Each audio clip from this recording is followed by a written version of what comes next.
All right, welcome back to Swedish Experience. And wow, we are straight into the heart of Swedish nature today. Look at this incredible, massive rock face we're starting on, typical of the Sörmland coast. You can see the textures, the lichen clinging on, patches of hardy grass finding a foothold in the crevices. This is ancient land, folks, shaped by millennia of ice and weather. We're carefully making our way up, and as the camera pans, you get a glimpse of the pine trees, standing tall and resilient, framing this rugged scene. The camera moves across the rock surface, showing more of its gray, weathered face, dotted with spots of green and yellow lichen, nature's artwork. And as we reach a bit of an opening, oh, there it is! A stunning view over a calm inlet. You can see the water, a lovely serene gray-blue under a partly cloudy sky. Reeds line the edges, and more of those beautiful, characteristic Swedish rocks form the shoreline. This is what Friluftsliv, or open-air life, is all about in Sweden, immersing yourself in these breathtaking landscapes. We turn back into the trees slightly, the camera looking through the branches of a pine. You can see a cone still clinging on, a little reminder of the forest's cycle. Then we're back to navigating the rocky terrain, stepping from one slab to another. This is why good hiking boots are a must when you're exploring the Swedish wilderness. The ground can be uneven, but it's all part of the adventure. Notice how the sunlight dapples through the trees, creating shifting patterns on the rocks. It's so peaceful.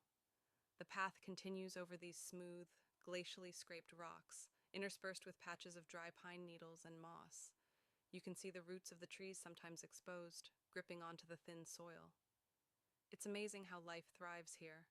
We're definitely in a nature reserve, and these areas are cherished in Sweden, providing a sanctuary for both wildlife and U.S. humans seeking tranquility.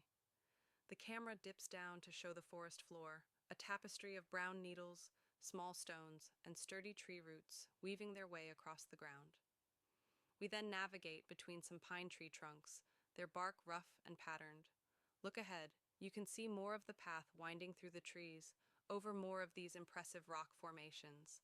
The shadows are long, indicating it's still morning, a perfect time for a hike before the day gets too warm, especially in late May. We pass by a particularly large boulder, its surface covered in moss and lichen, a miniature ecosystem in itself. As we continue, the trail leads us towards what looks like a picnic area. And yes, there it is, a designated grill spot and a wooden picnic table. This is so typically Swedish. Even in the middle of nature, you'll often find these well-maintained spots where you can stop for a fika, that all-important Swedish coffee and cake break, or even grill some sausages. It's all about enjoying nature comfortably and responsibly. We move on from the picnic spot, the camera focusing on the rocky ground again, covered in pine needles. The trail here is a bit more defined by the passage of many feet, but it's still very natural. We approach a wooden structure. It's a sturdy wooden staircase or ramp, built to help hikers navigate a steeper or more difficult section of the terrain. This is another fantastic aspect of hiking in Sweden. The trails are often thoughtfully equipped to make them accessible while preserving the natural environment. The camera moves onto the wooden walkway, which has railings for safety. It leads us over a rocky outcrop, offering a better view of the water and the surrounding trees. You can see the vastness of the landscape opening up. We step off the wooden structure and back onto the rocks, with the water now clearly visible to our right. It's a wide expanse, reflecting